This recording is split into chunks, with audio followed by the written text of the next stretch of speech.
Assalamualaikum warahmatullahi wabarakatuh. Alhamdulillahirabbil alamin wa bihi nasta'inu ala umuri dunya waddin.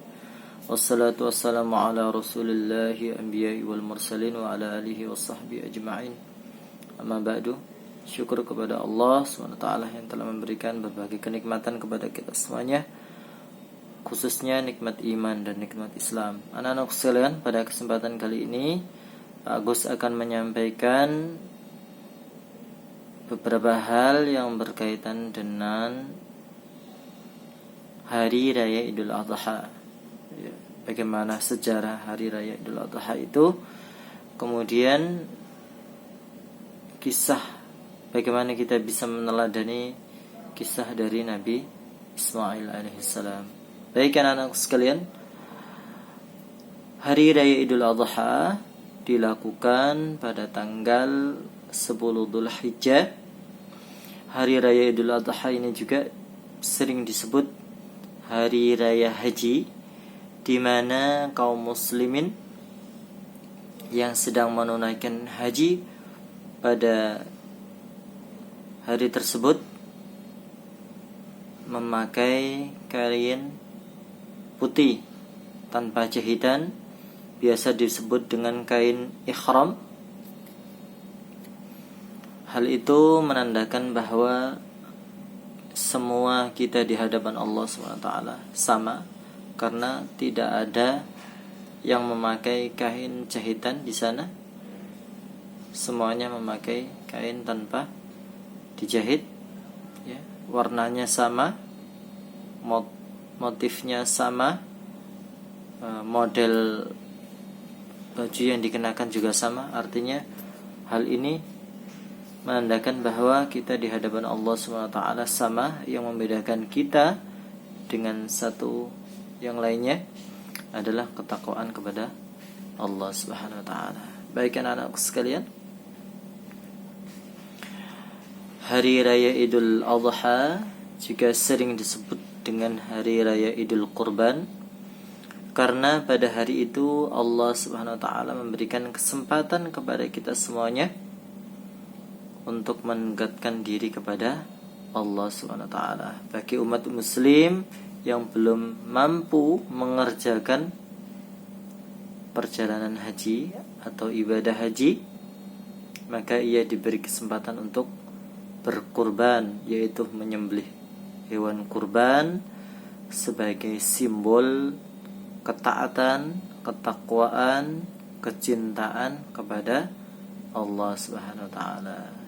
Anak-anakku sekalian, jika kita melihat kisah atau mendengar kisah Nabi Ibrahim, Nabi Ismail serta Ibu Hajar, maka kita teringat dengan kisah keteladanannya, di mana Nabi Ibrahim alaihissalam ketika itu diperintahkan oleh Allah Subhanahu wa taala untuk menempatkan istrinya Ibunda Hajar dengan anaknya yang masih kecil, yang masih menyusu ibunya, yaitu Nabi Ismail alaihissalam,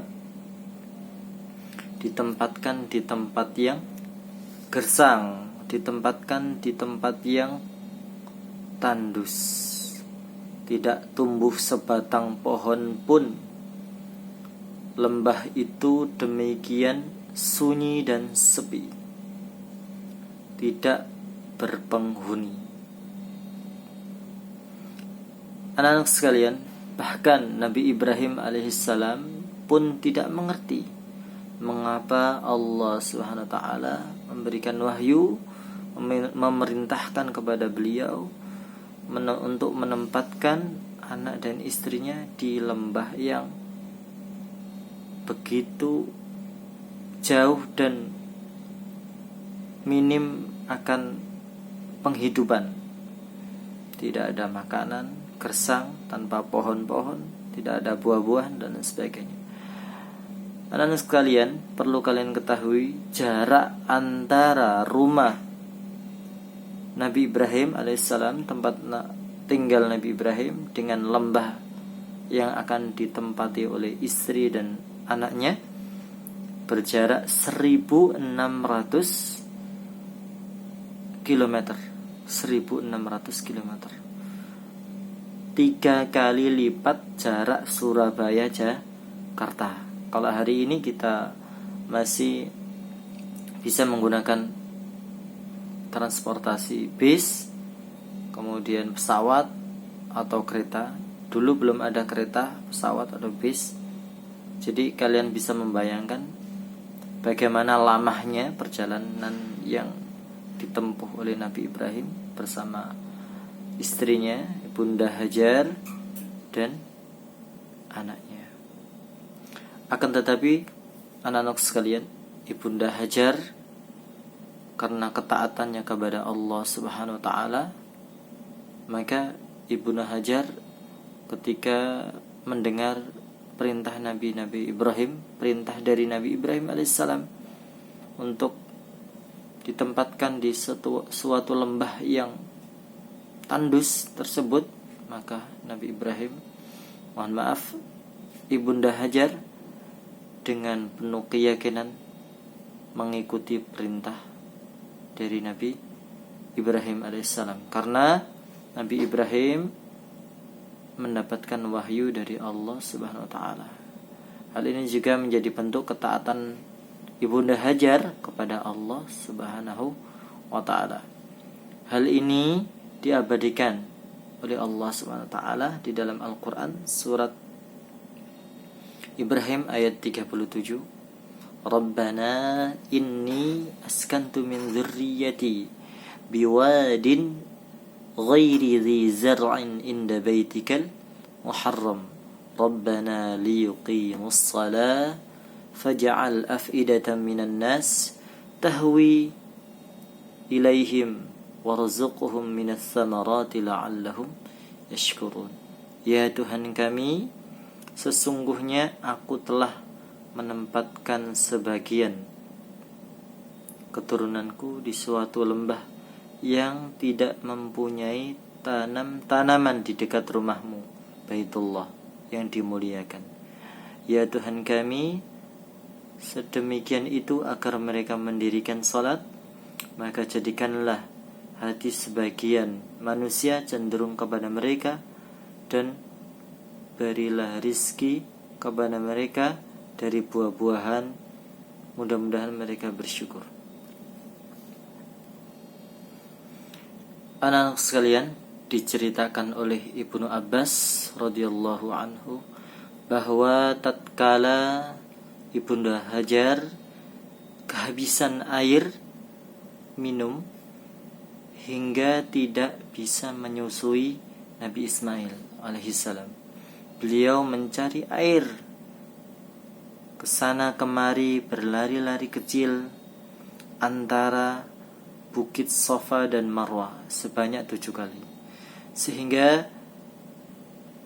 Allah Subhanahu wa taala mengutus malaikat Jibril membuat mata air Zam-Zam. Kemudian Ibunda Hajar dan Nabi Ismail memperoleh sumber kehidupan, yaitu air Zam-Zam. Anak-anak sekalian, lembah yang dulunya gersang, kering, tanpa pepohonan, tanpa sumber kehidupan, hari ini setelah muncul air Zam-Zam yang diberikan oleh Allah SWT lewat malaikat Jibril, menjadi persediaan air yang melimpah ruah, sehingga hal itu menyebabkan manusia berbondong-bondong datang, manusia dari pelosok-pelosok daerah mendatangi air tersebut, terutama para pedagang. Mereka membeli air dari Ibunda Hajar dan Nabi Ismail alaihissalam. Datang rezeki dari berbagai penjuru, dan makmurlah tempat tersebut. Akhirnya lembah itu hingga saat ini terkenal dengan kota Makkah, sebuah kota yang aman dan makmur, berkat doa dari Nabi Ibrahim alaihissalam dan berkat kecakapan seorang ibu dalam mengelola kota dan masyarakat. Kota Makkah yang aman dan makmur dilukiskan oleh Allah Subhanahu wa taala kepada Nabi Muhammad sallallahu alaihi wasallam. Wa idz qala Ibrahim rabbi ij'al hadza baladan aminan warzuq ahlahu minas samarati man amana minhum billahi wal yaumil akhir. Artinya, dan ingatlah ketika Ibrahim alaihissalam berdoa, ya Rabbi, ya Tuhanku, jadikanlah negeri ini sebagai negeri yang aman, sentosa, dan berikanlah rizki dari buah-buahan kepada penduduknya yang beriman di antara mereka kepada Allah dan hari kiamat. Surat Al-Baqarah ayat 126.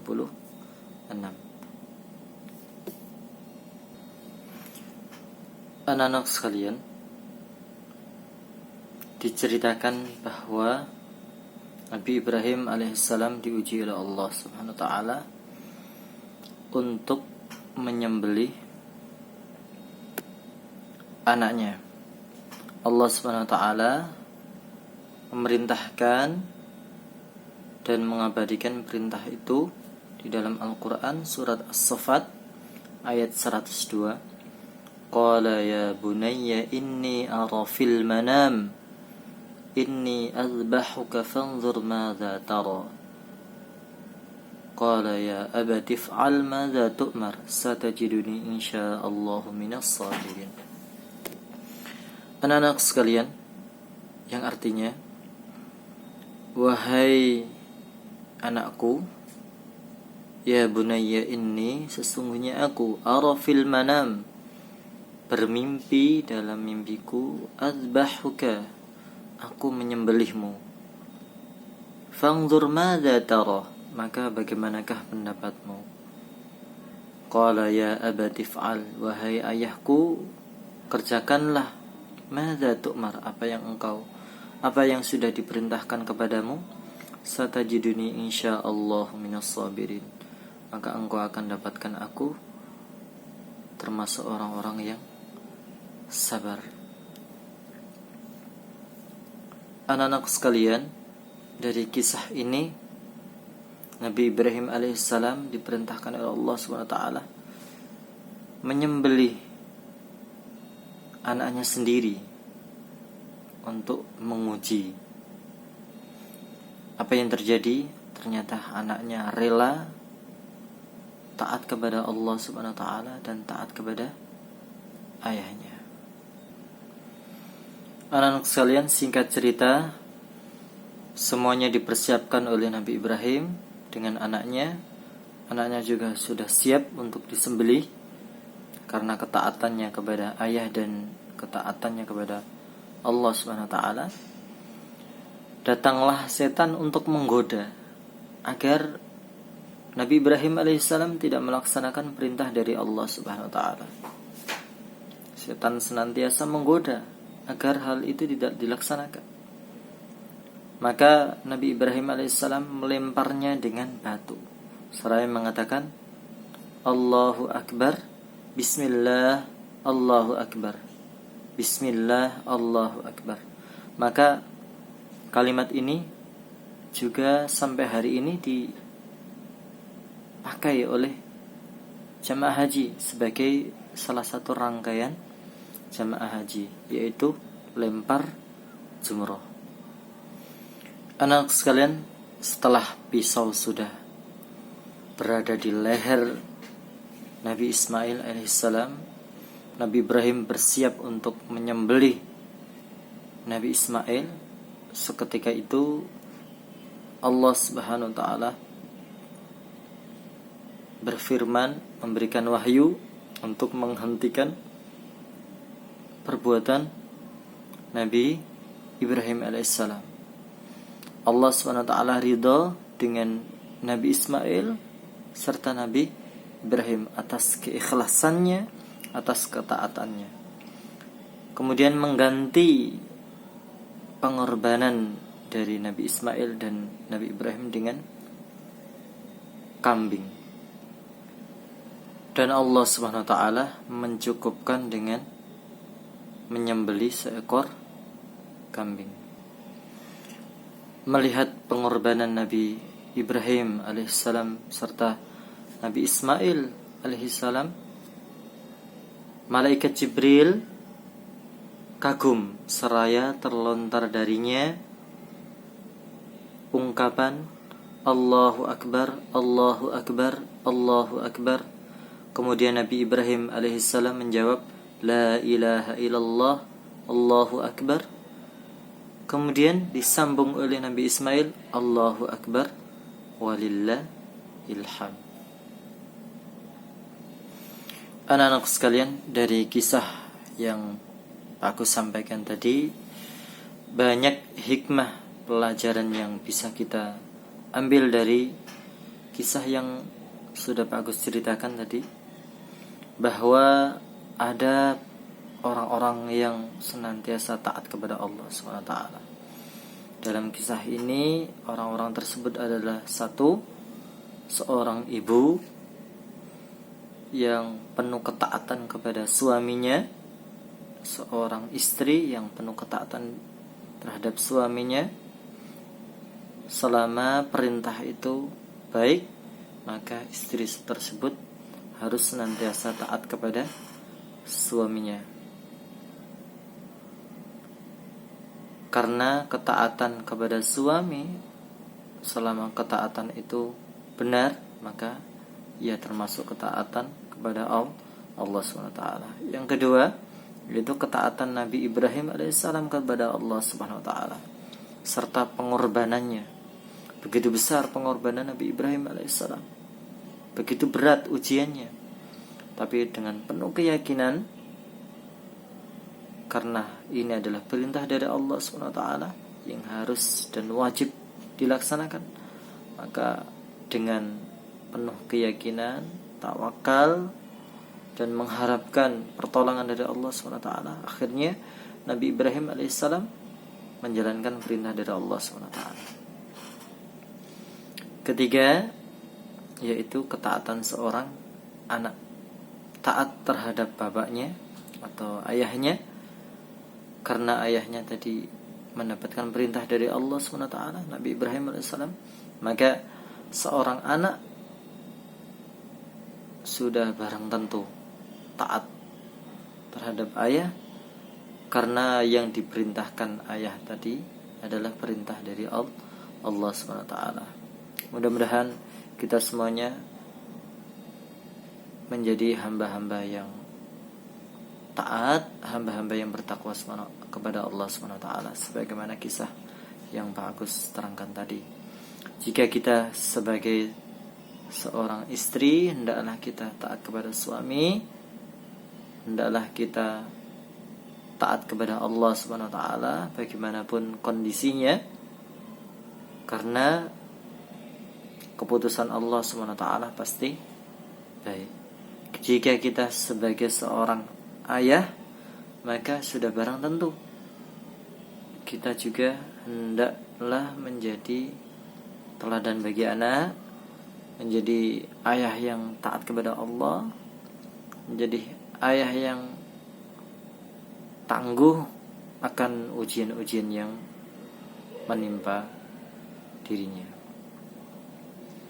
Jika kita sebagai anak juga demikian, anak-anak sekalian, jika kita sebagai anak juga hendaklah taat kepada orang tua kita, hendaklah kita juga taat kepada Allah SWT. Semua perintah yang Allah perintahkan kepada kita semuanya maksimal kita jalankan.